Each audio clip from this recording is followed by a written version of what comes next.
Hi, guys. Hi, guys. What's my trademark? Yeah, I know. I beat you. Oh, okay. Well, hi, guys. Happy Friday. Thanks for joining us again this week. Again this week. How's your week been, Peter? How's my week been? No, I've gone back to working all weekends again, but that's because I've got to go up and help my mum out up in Cairns, so I'm going to lose 5 days of... Yeah, so you got to do catch up. And because we're going to the States soon, I really need to get ahead.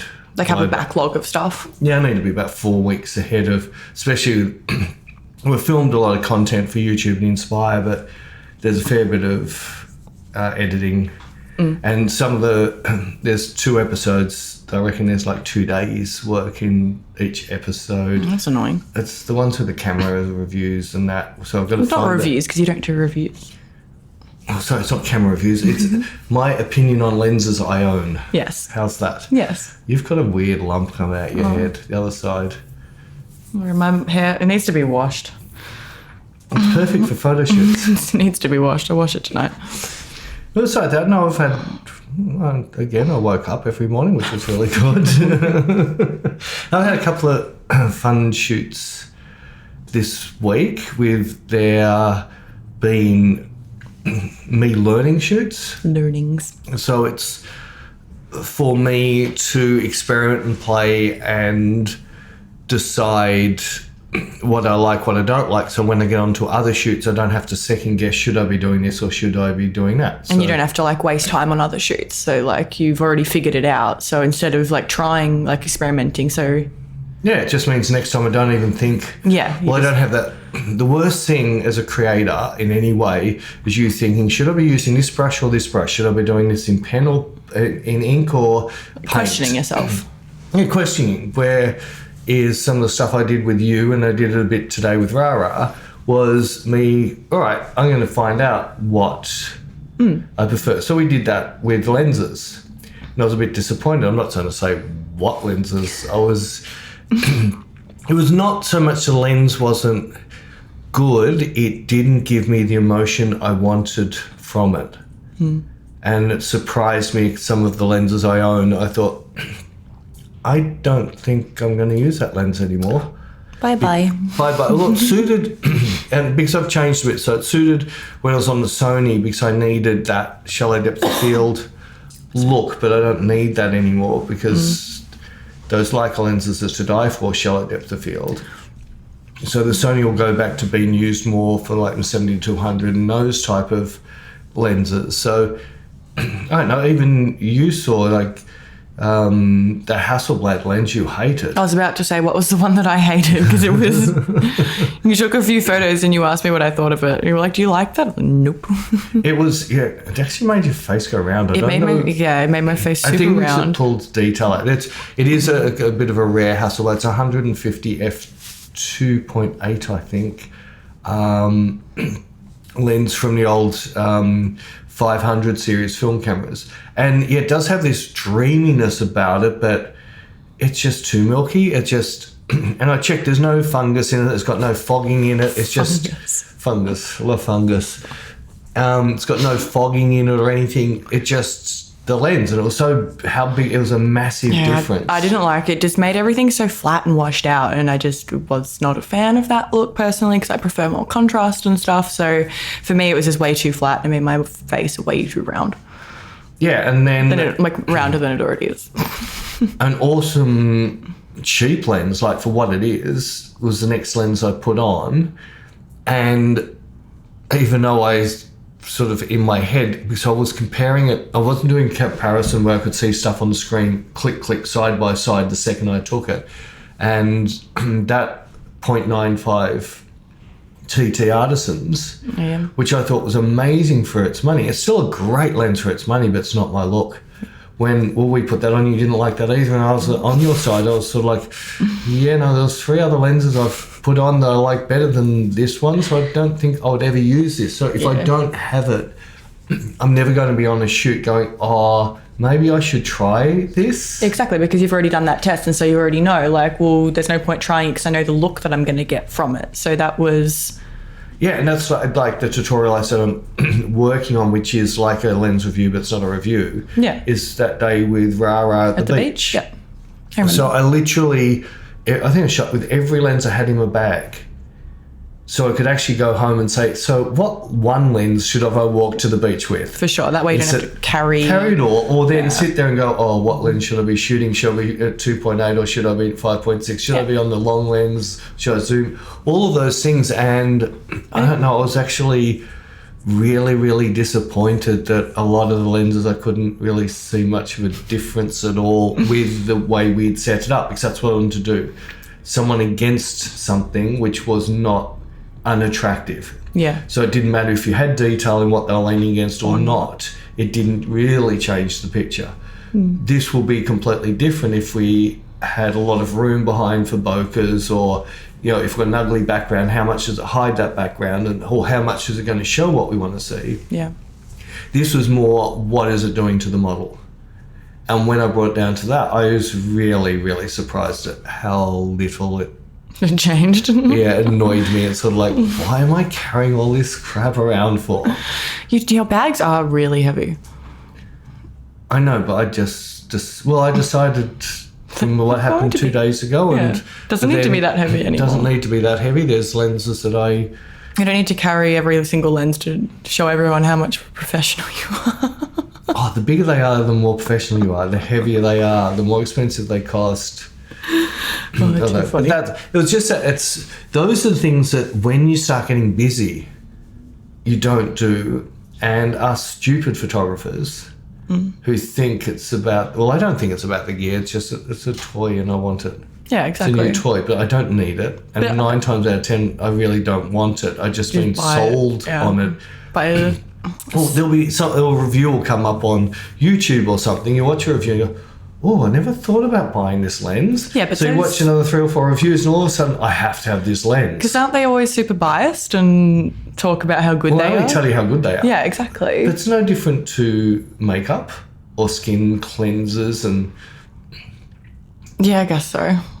All the beauty treatments. I guess so. That's why I get excited when I find someone who's like honest about new makeup products, and if they're actually, I don't know, if they give an actual honest review and say they don't like something. I hate it when it's just, oh, this is so great. You can tell when something's sponsored as well, though. Like, yeah, I turn off pretty quick. Yeah. If it's someone that I know shoots with a Canon and starts raving about a Nikon, I know what's going on. And I know a couple of people from a few years ago who did the swap from camera brands. And one in particular that went from Canon to Nikon. But that particular person really had very, very little knowledge about photography and zero knowledge about what's high quality and what's low quality. I'm not putting them down, but they really didn't, because they just photoshopped the crap out of anything. As long as their autofocus worked and their auto settings worked in the camera. Yeah. That's all that mattered. But it just meant this person was able to get a couple of new lenses and a new camera by all of a sudden switching. Yeah. Well, it's like with relating it back to makeup, I guess, for me, which I don't know if anyone listening cares about that, but I promise I'll make a point. What I do with a lot of makeup is what you tell photographers they should do when they ask you about gear. When someone says, what do you think of this? You always tell people, go out and try it. Like, find somewhere that you can hire it and try it for a day and see if you like it and what you think of it. And I guess I'm a bit luckier because with makeup, I can just go to Sephora and they have testers.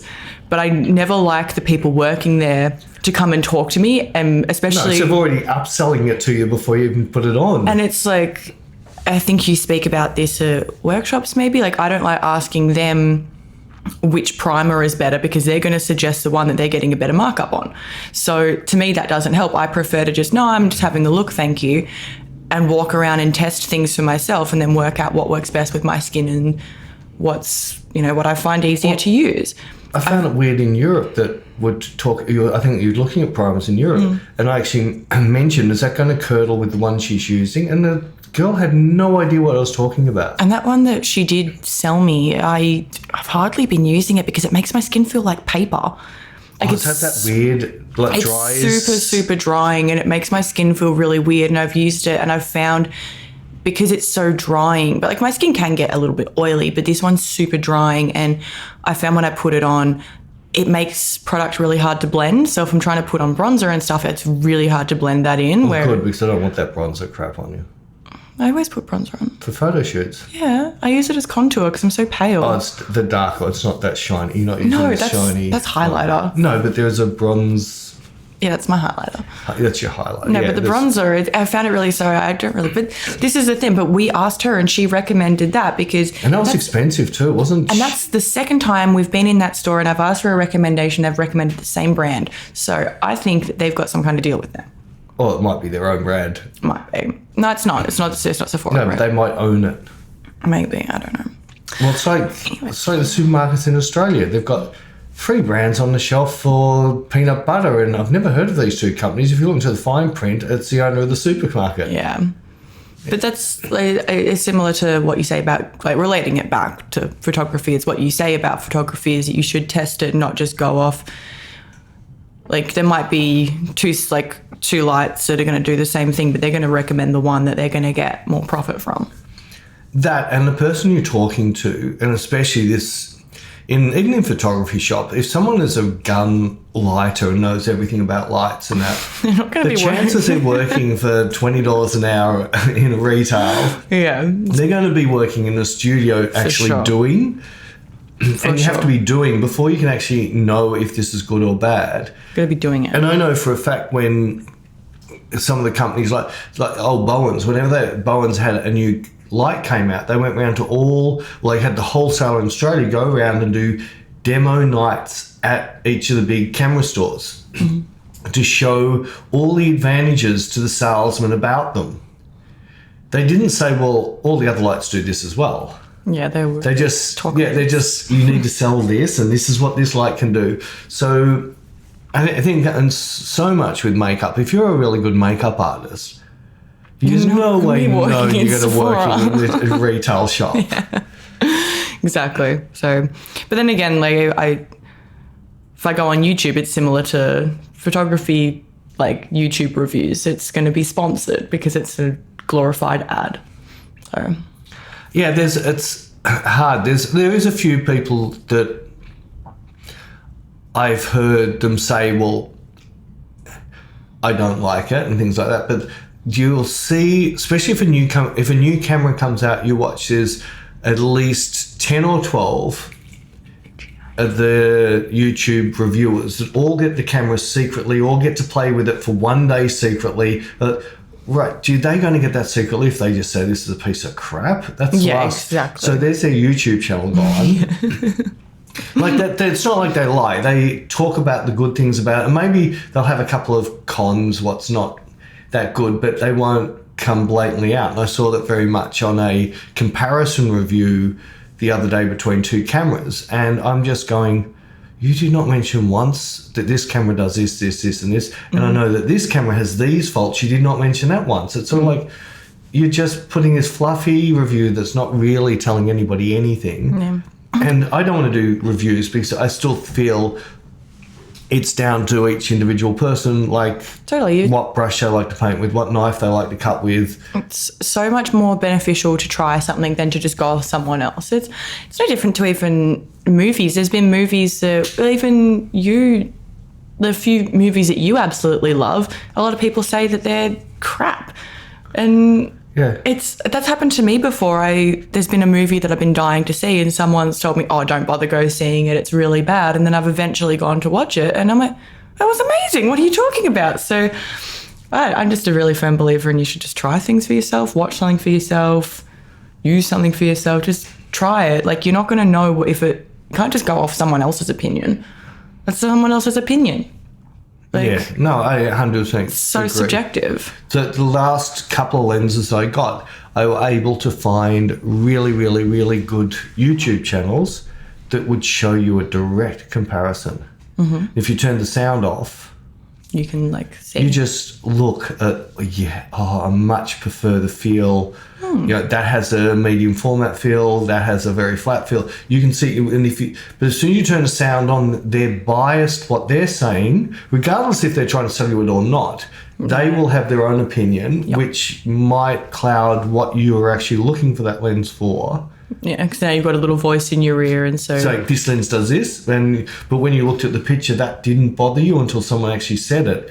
But if nobody said it, would never bother you. So everyone turn the sound off on Peter's lens video and watch it, and then you can make up your own decision. No, I was going to say turn your sound off on the podcast, and then we can't. Yeah, just don't listen to us. No, do. Please do. We say great things all the time. And never ramble. Never. But yeah, so that's coming up. Well, that's what you've been doing this week. Well, that's what the last 2 shoots you were doing was mostly yesterday with you, and I kept on saying, no, Bec, sorry, this is taking forever, but I really want to do this properly. I didn't mind. I was just sitting there on my phone. No, but it really did work. And one thing it did point out to me that as much as I've kind of love-hate with my Hasselblad, the files are just to die for. So just with moving forward, like my cameras now, I think the H6 is now, I think it's 6 years old now. Might even be longer. It could be older than that. So it's getting to quite an old camera. There's a few little bugs which I live with. You can do it. The mirrorless system that I love, that to date the Hasselblad hasn't, well, it's basically not a mirror. It doesn't have a mirror in it, but it doesn't give you any of the benefits of being a mirrorless. So that frustrates me. But then when I shot those shots with you, I was just going, I love this. This is why and I shot it. I went back, and this is the thing, is I made sure I shot at manual focus again to get that exact point and slow down just a little bit and got it. And then today with Rara, we were shooting both with my Leica tethered. I was shooting my Hasselblad X untethered, and they're 2 completely different looks. So it's got like, I've actually got 2 really cool different looks. The same lighting, same model, same position. And then when I went to the tilt shift and did all that weird stuff to get that sort of full-on large format film look, I don't think there's any other camera I can do that except large format film. But I was able to do it with Rara, but that still is half an hour of setting that up to be able to do that. But that's because you're the slowest photographer in the world. I know. I can't. So what happens when you get old? By the time you get your walking frame and move it around things, and my assistant doesn't really help much at all. No. Well, I'm not your photographic assistant. I know. What? You're my, what are we having for lunch assistant? The whole day's taken up by what are we eating for lunch? And there's nothing around here I like anymore, so we've got to drive 20 kilometres to the nearest place. It's annoying there's nothing around here that we like anymore. That's all right. We'll just have to bring our own food. Or we'll just go to America for a month. We will. We'll do that and eat chili cheese fries. Yum. Yeah, I've already looked up lots of food. Yeah, so have I. I've penciled stuff in the diary. It's not like set in stone, but I've put like a place on each day. So when you ask me what are we doing for dinner, I can tell you what we're doing for dinner. I might have to make some reservations. So we're definitely doing chopped cheese. And we're definitely doing pigs. Absolutely. And definitely doing that the birria van. Yeah, you'll have to let me know about that. And we'll treat ourselves to no bit. We can be fancy. Oh, can we? We'll be flancy one night. All right, but we'll do that in Harlem. Going in LA. Anyways, back to shoots. Because I know yesterday we were talking about, yesterday when we were shooting was mostly you just, teaching. Obviously we were trying to create a nice photo, but a lot of it was you playing around and there was a certain look you were trying to get. But last week when we shot, we had like a loose kind of concept in mind and we were trying it, and well, especially the last thing we did with the car. We tried it, failed, and it didn't work. But even the first look, so we tried something different and we just kept tweaking it and trying to make it work because it wasn't working. And so we just kept trying and eventually we gave up on that idea. But the look I think we took 8 frames of the car. That was it. But the look before that, like I had a kind of rough idea of what I was after, and it, again, to begin with, wasn't working. But instead of like when you could see it wasn't working, and instead of just going and pushing on and being like, this isn't working, let's keep trying this same thing that's clearly not working, we changed it. Like, well, it's not going to work. Yeah, like there's no point forcing it. Like if it's not going to work, it's not going to work. All the styling, the lighting, where we're shooting it just didn't work. And I was just looking at it with my own head thinking, I can't see it visually. So if I can't see it, doesn't matter what I try and do, something that was within it was stopping me from seeing a different way around it. Yeah. I can't remember what did we do after that? But that did work, I think. Can't remember. Oh yeah, that did work. And then I jumped from one camera to another camera and got grumpy face because she was sitting on the ground. But I can't remember where or so word vomit. Where or when someone said something kind of similar. They said they were doing a shoot and the model, and they weren't sure about the shot because the model was uncomfortable and she looks uncomfortable. I know who, yeah. And you were like, well, if she was uncomfortable, stop forcing it, because you never, like, just change it. Like, there's no, like, if you've got an idea and you're absolutely like stuck on sticking to that idea for the shoot, you don't have to change the whole shoot completely. Just do like little adjustments until you can still keep that same idea, but just keep tweaking it until you get it right. Don't keep forcing something that's not going to work. No, it was one of the guys from Inspire that came on Volley and he wanted me to critique his work. And I gave that whole thing about why I don't like critiquing. And that's right. On Volley, which Volley's like a hidden little platform that comes off our own streaming site, but allows people to put up video questions and I can video answer or text or whatever. It's just all different medias we can put up. And it makes it really easy for me to be very precise in showing, because I can actually just have my phone and video. If you do this, it's really easy for me to answer. And also you don't type, so. I don't type, no. I type like I take photos, one finger. But this particular person was looking for critiquing, and within the group on Volley, because everyone can see people's questions, so a few other people jumped in and said, that'd be a great idea. Why don't, on Volley, we set up a critique area? And I was going, that's really against my beliefs about critiquing. And I was going through that. I ended up saying to the guy, look, just send me 3 pictures on a private part of Volley so other people can't see, and tell me what your problem with these pictures are. Before that, he actually said that he followed my work and 2 other photographers. And instantly I've gone in my head, all right, I know those 2 photographers very well. They're also very emotive photographers. They always make sure they capture an image that has some depth in the face and the eyes. And it's always, you've got to keep looking at it. And I said, well, my gut feeling is why you want critiquing is your models aren't comfortable. So he decided to send me 3 pictures through. They were all 3 colour pictures. He was also having trouble with colour grading. And the very first picture I just looked at, and you have colour families completely opposite, not complementary opposites, completely wrong colours sitting next to each other. And that's why it looks horrible. You need to get them more sitting in a family. Yeah. But the model looked uncomfortable anyway. The next picture looked very uncomfortable. Again, it was very saturated. It had the American flag in it, so there was lots of different colours in there. And there was another picture that was colour, and it was just flat and muted. There was no real colour in it. I think they were wearing a black suit with a white shirt on a white psych. Well, the colour grading on that's on his skin. Yeah. So I said to him, well, my previous comment stands before I saw any of the pictures. But the other thing I'm looking at is the 3 photographers that you love predominantly shoot black and white, and you put up 3 colour pictures and you want to know why it looks so different. You're comparing your work with our work and it's so different.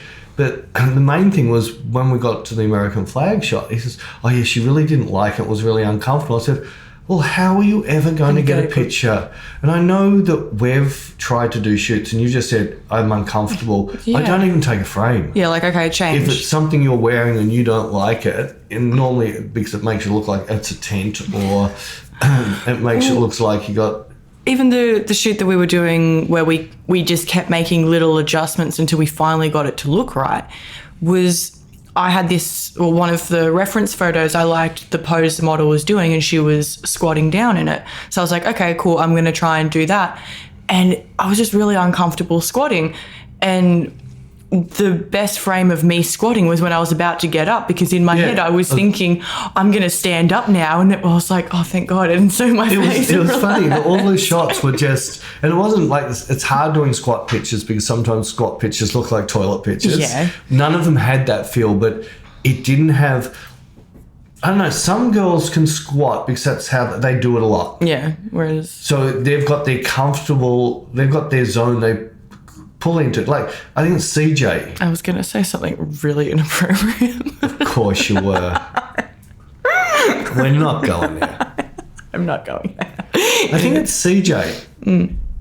She squats amazing. But she says when she's at Doofs and that, she'll sit around a fire, and that's how she'll sit. She won't sit on the ground. She squats. Yeah. So obviously it's really comfortable, and she's normally doing this in a place which is a good place for her. Yeah. But it was really funny. It was like, it is a horrible, I don't think this is working. And you're like, oh, that one's good. And I took one frame after, I don't think it's working. Your face had completely changed. Oh, thank God I don't have to squat anymore. Yeah, so that was... But then even with the emotive side of things, I remember my playlist hadn't hit shuffle. It was just playing straight, and it got into a part where I've just added this whole album that I like.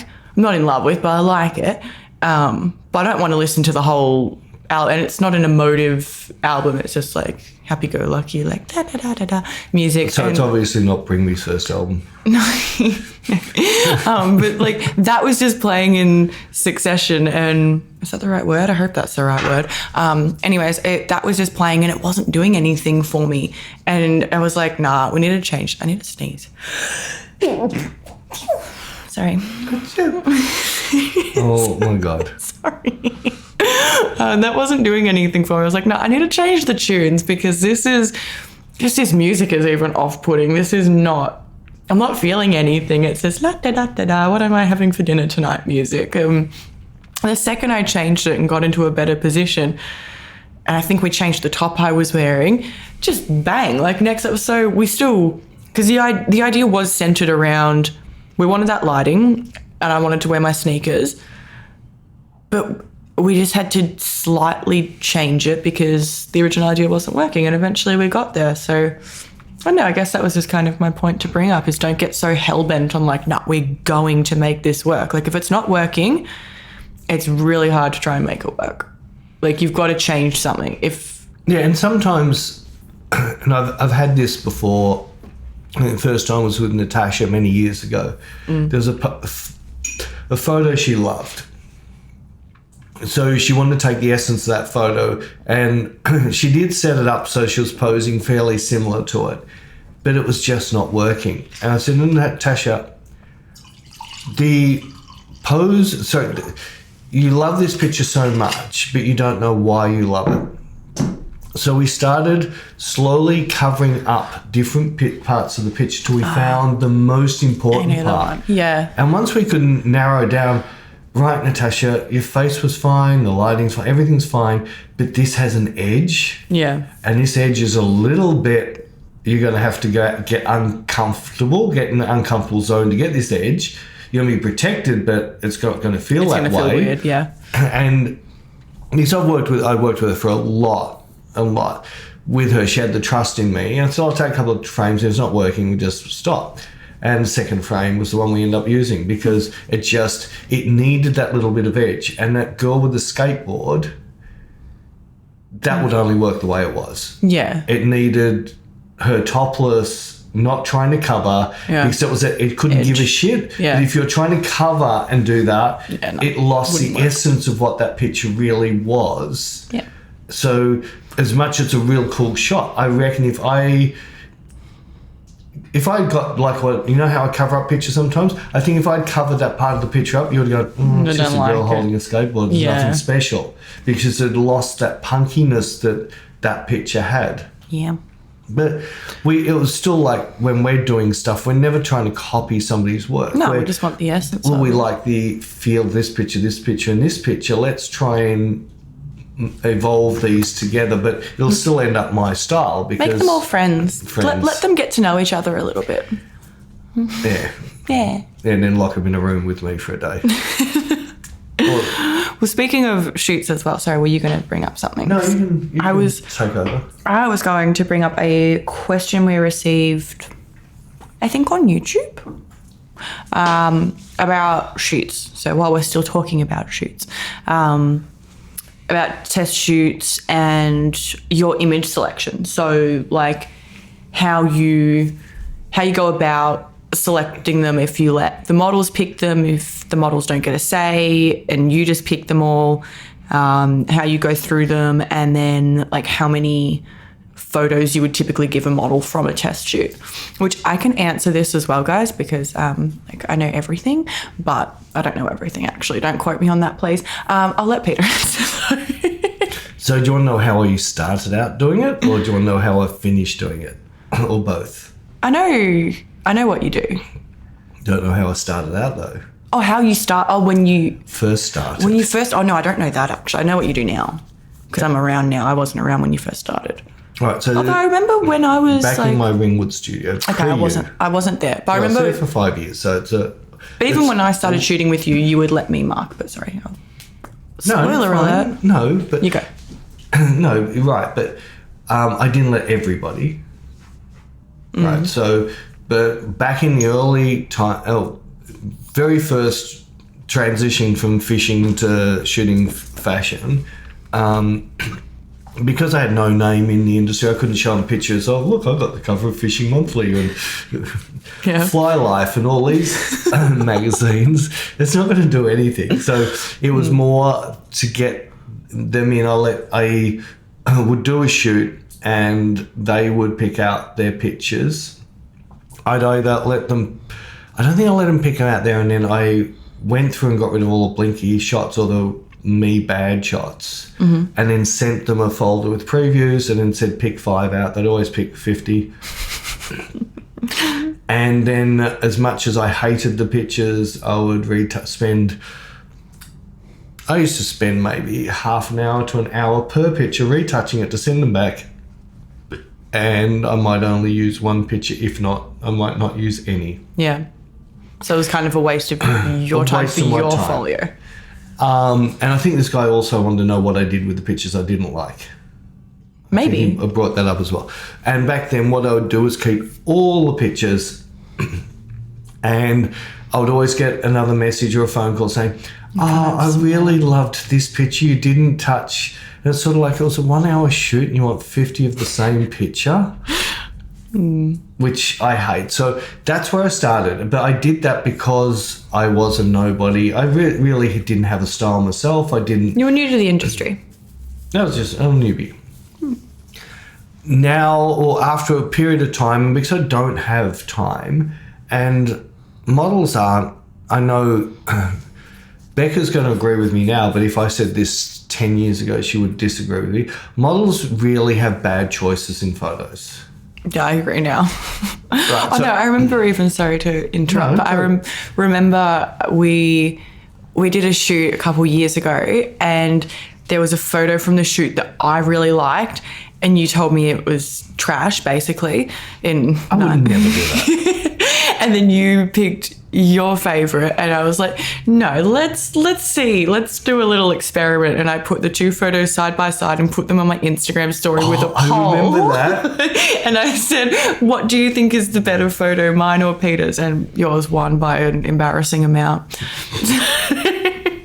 But that was before, whereas you now know why. I now know why, because in that photo it was this certain like chin up face that I pulled that I like of myself, whereas the one that you picked was more, there was strength in it, and I understand now, and I'm a lot better. No, it's not just that. It's everybody has a hang up about themselves. That as well.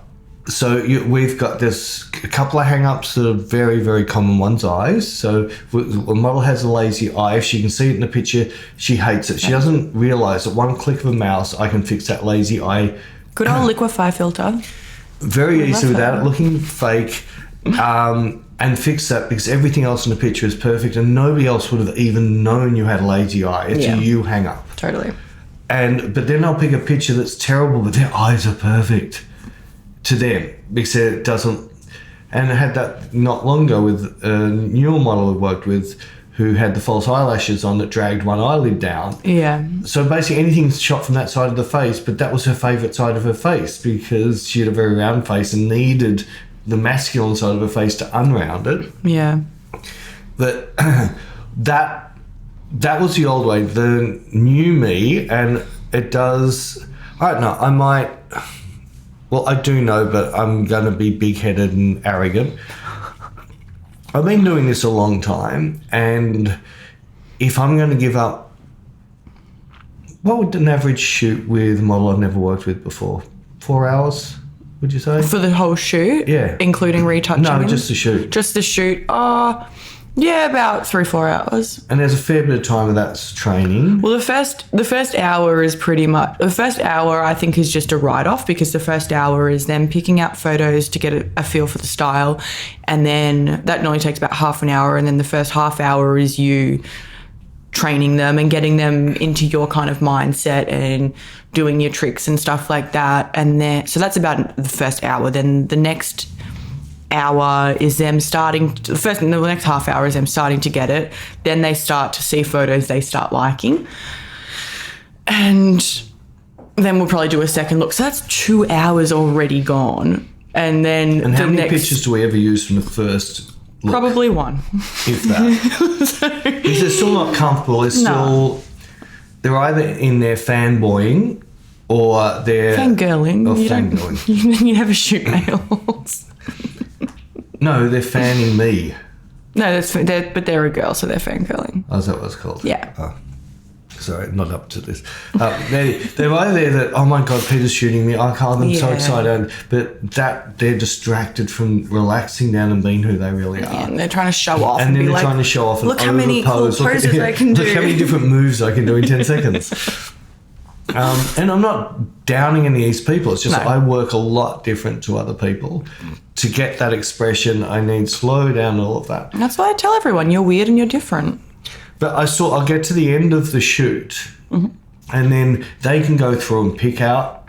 We don't send them anymore, because I get sick and tired of them wanting every single picture that I send them. So we go through and they mark all their favourite pictures. And we tell them...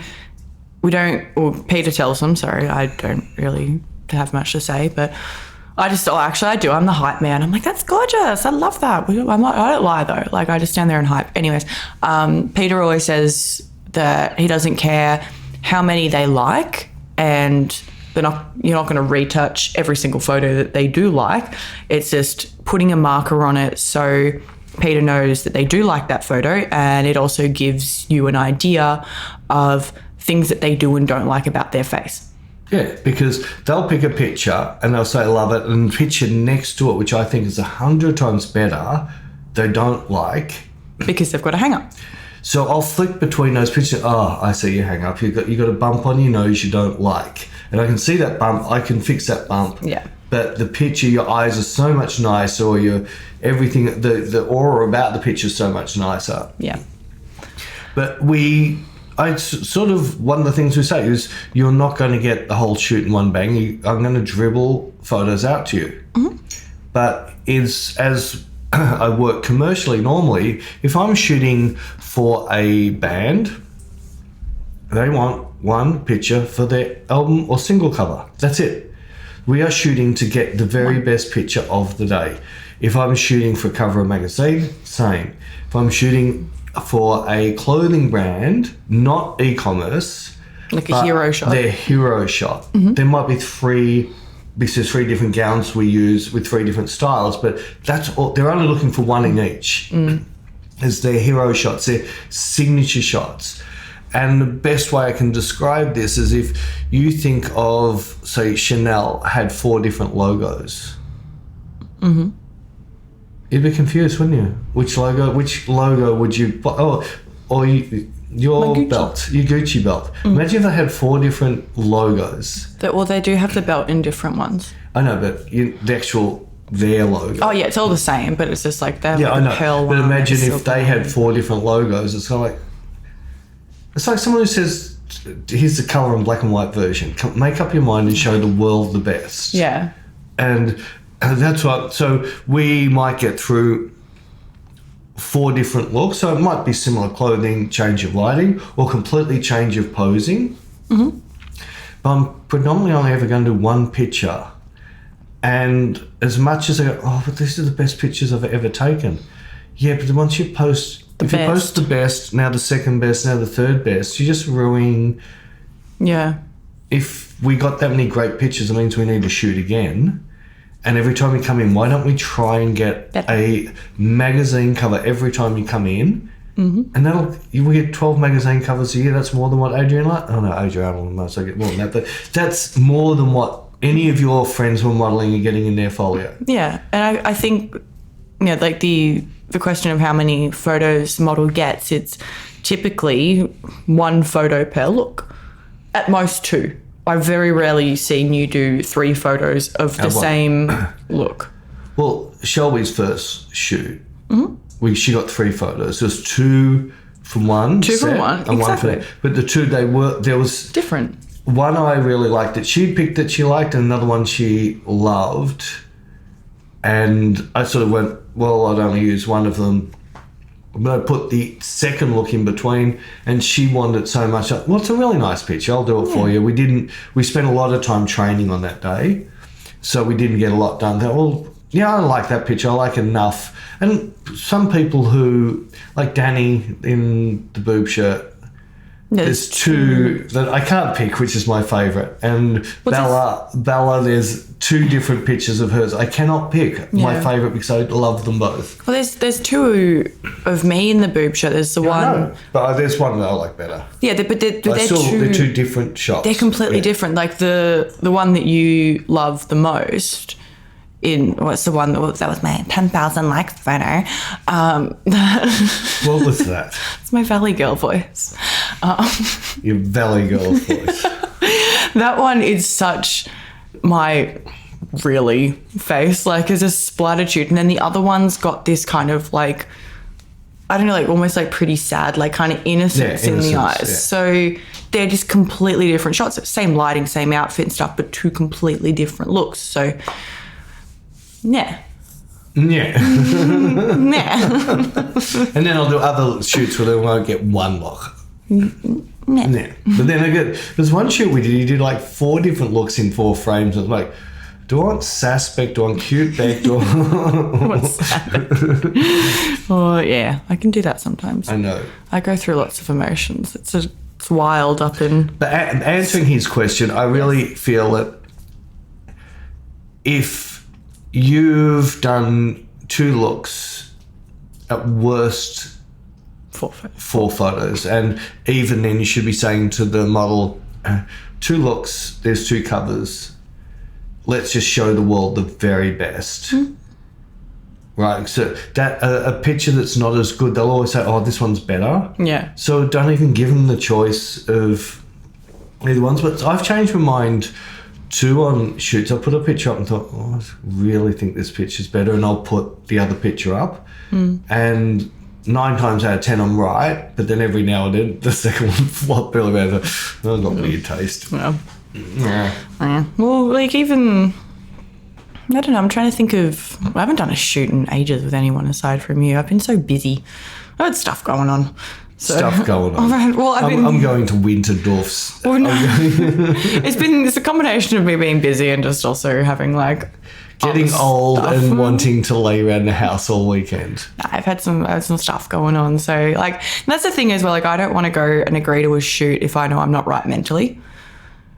Oh well, what's the first thing if we're going to do a shoot? If we're going to do a shoot, and I always say, I'm only going to want to shoot if you're in the mood. If you're not in the mood, we've got other stuff we can do. Yeah. So I've had a lot of people, I don't know, over the last few months, I've had lots of people asking me to do, this is the start of the year. I don't think I've done a shoot all year with anyone aside from you, but I've been having people ask me all year. But you just don't even answer them. You block them. You shadow ban them. I reply to them. But I'm upfront with people. Like, I mean, I do get like, I'm I covered this before. I'm really bad with Instagram. It's just a friendly contact. But if I do by chance see a message, I like to reply to people, and I like to be upfront with them and let them know. But I miss a lot of crap because I'm busy, and also... But also for you to do a shoot, you're looking at an hour and a half for you to do makeup before you go. Yeah. Maybe half an hour to an hour drive. Depending. Yeah. Then you get there and you might spend 2-3 hours. Then you got an hour drive home. That's a long time for someone you've never worked with before. Oh, if I'm keen. No, but I still mean it's a long. You only get 2 days off a week. Yeah. Well, this is the thing. I only get 2 days off a week, so I've only 2 days a week that I can shoot. And just with because we're out of lockdown now, and we've been traveling, and everything happening again. So I've just been really busy, and I want to shoot. Another photographer I work with, I've worked with him a couple of times and thoroughly enjoy his work. It's completely different to yours, but that's fine. Yeah, well, I don't want him to be the same as mine. It's very highly saturated and very neon, but he travels a lot for shoots as well. And so us trying to coordinate a schedule, it's been impossible. I've been trying to tee up a shoot in a year. Anyways, point I was getting to is when I do shoots with other photographers, I don't expect them to send me a bunch of photos. I'm happy with just I think the last shoot I did with that photographer, I think he sent me 4 retouched photos, and I was like, perfect, love it. I was wearing the same thing, it was in the same location, but I loved all of them. And did you post all 4? I posted 3. Maybe I'll post the 4th one tonight. Yeah, so that's the other one. Well, every now and then I will go back to a shoot and maybe retouch something a year later. You've been doing that recently, I think, haven't you? I did it with Kathleen. That was only because I couldn't shoot her. She was stuck in another country, Singapore. Yeah. And the COVID rules are really strict. She couldn't get in and out. And then when she did get back to Australia, we were in Europe. But with Kathleen, and I think Tess every now and then will say, is there any other picture we can dig out? Because I can't, not shooting with you again for you another only get to 6 shoot months. with her for once a year. Well, a few times. Well, a few times. We're going to try and maybe get her out for Portfolio Builder. Fingers crossed. We've got Bec, maybe within the next 3 or 4 weeks, Portfolio Builder dates will go up. But Tess, I think, might come over for that. Isn't that for next year though? Yeah. Yeah. Excitement. Not Portfolio, but 5 day. Sorry, mixed up the right. Yeah, 5 day. Yeah, I don't.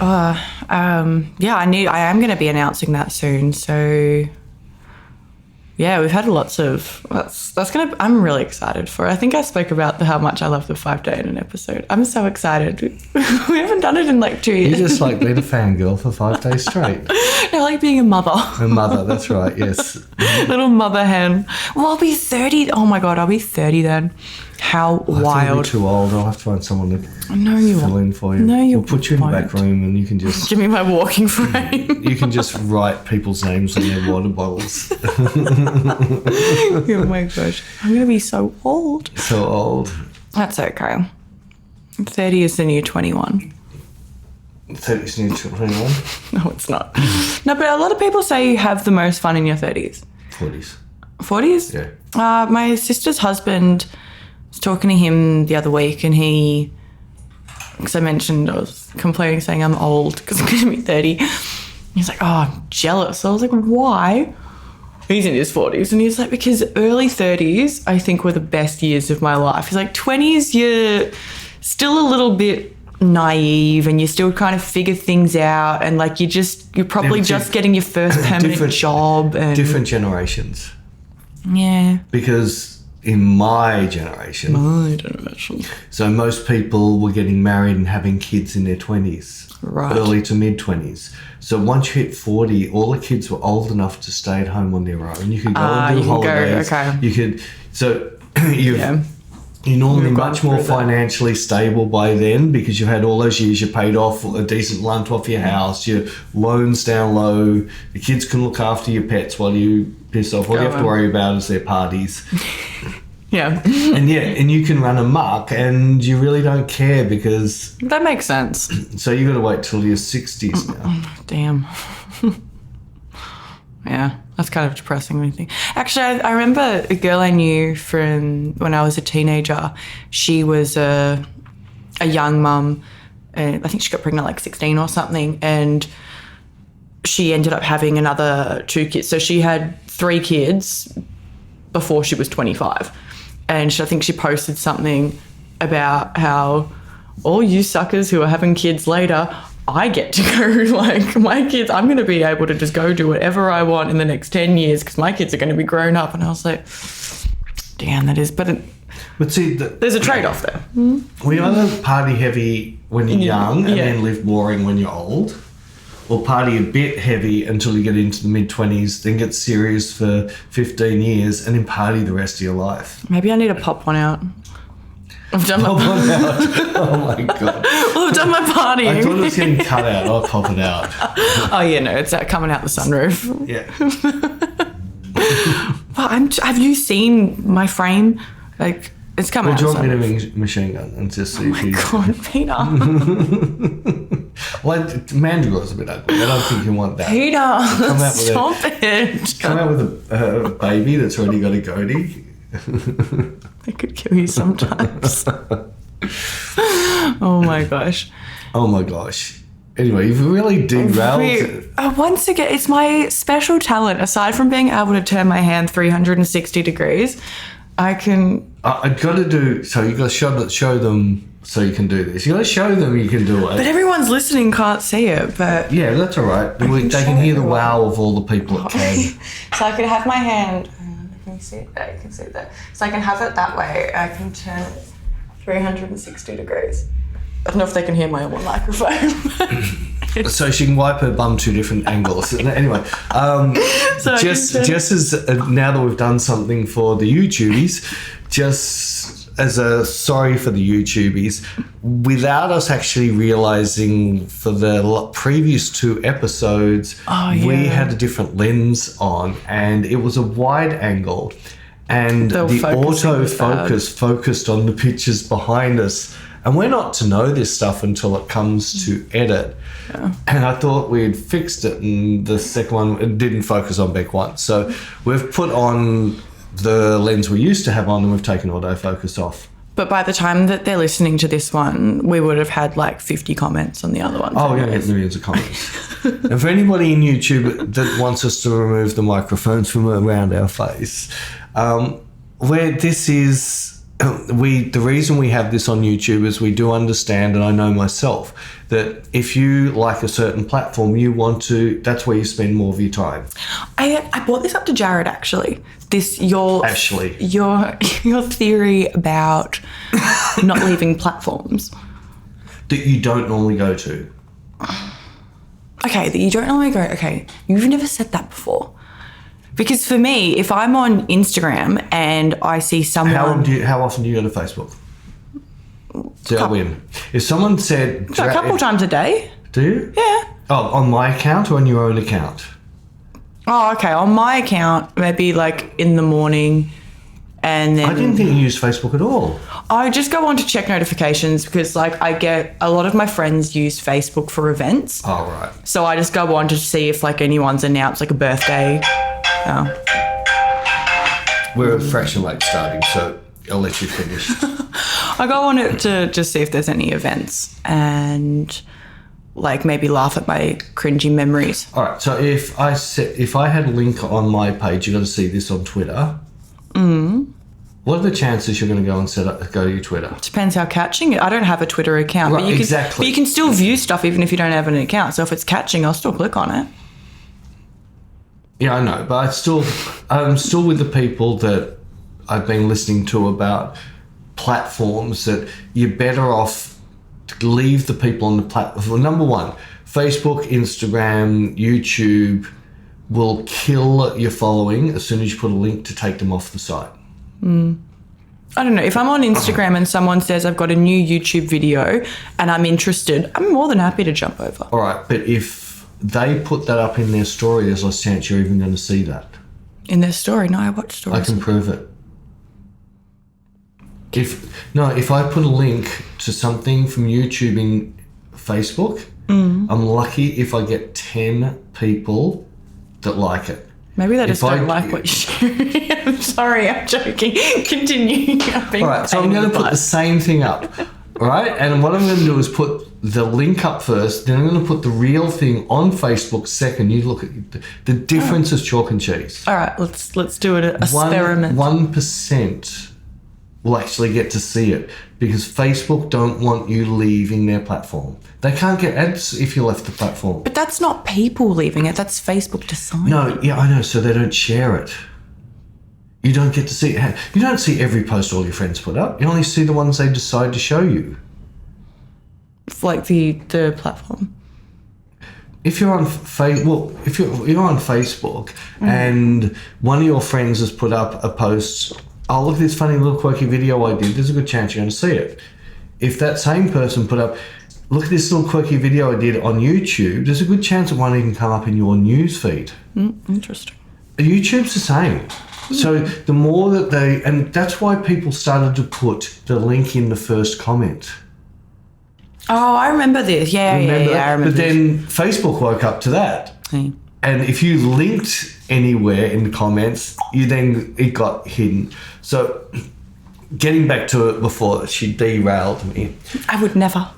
I do enjoy YouTube. I do listen to podcasts. So I'm a potty. So I'm happy on my Apple. I still haven't sorted out Spotify yet, except Joe Rogan's not on Apple. So you had a fight with him. I went to find him on my Apple. I couldn't find him on. I'll ask Jared. There's some shortened best ofs in podcasts because he's got all this conspiracy theory stuff I really want to have a good laugh at. I don't know. Sounds really cool. But anyway, we need to hurry up. People get too angry at us for this being too long. Oh, that's right. Someone said we've got to keep them down to 10 minutes. We've missed that. Hurry up. But anyway, so the reason we have a video here is only so it's audio only on YouTube, and you can still go out and do your gym work at home and all those stuff and just have us in the stereo running because except for Bec's hand movements and her lifting her coffee cup full of red coffee. And by the way, and twisting my arm around. Are we allowed to say this quickly? What? About the coffee cup? Oh, yeah, we're doing an experiment. I don't even know if I can say it. I've been drinking out of a mug because we think YouTube have, like, their bots. So we keep getting put as limited and we have to request a review, and we think that it's because it was a wine glass. So we're testing to see if this gets limited. Yeah, so when we post it, it gets limited to who's going to see it but then whenever we ask it to be humanly reviewed, it goes, it's fine, it can go up. So we're just seeing if the coffee cup, if it's the wine glass or the coffee cup. Experiments with Peter and Bec. The very next thing we're going to do is we're going to put a bag on Bec's head and see if that made a difference. Why? Well, maybe they've limited you. I am limited edition. Anyway, we'll sign off. All right. Bye, guys. Thanks for listening. See you next week.